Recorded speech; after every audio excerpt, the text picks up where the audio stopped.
stole a jet to see if there were really lands beyond the ice wall, to see if the things John Hemington spoke of, the Dark Continent, the Pantheons, actually existed. Exactly. Look, I had nothing to lose. And so I'm standing outside a maximum security fence at 3 or 4 o'clock in the morning, masked up. I'm just trying to spot any possible security, but I cut the fence and make my way in.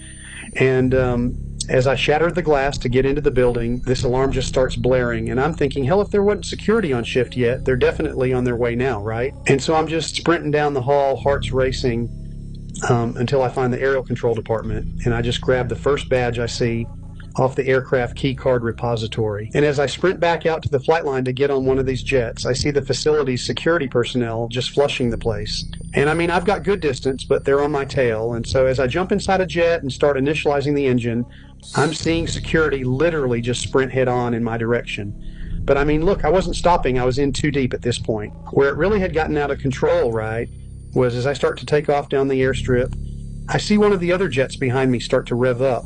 And I'm just thinking to myself, like, I hope these people are ready for the jet chase of the century, because I ain't landing until I'm 1,000 miles beyond the ice wall. You're out of your mind, man. Look, it gets to a point, I'm flying south over the Antarctic Ocean.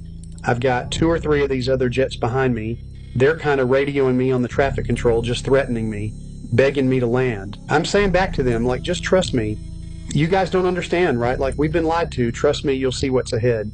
They're going, buddy, you don't know what you're talking about. Oh, we're just going to come back up around the other side of the globe. They're telling me we're going to hit the Indian Ocean, Australia, right? They were thinking in terms of the global model. But this is where it gets crazy. As they realize I ain't stopping, one of the other pilots says to me, he goes, listen, you land that thing now, we sign an NDA and go home, act like this never happened. But go ahead, continue forward if you must, but just know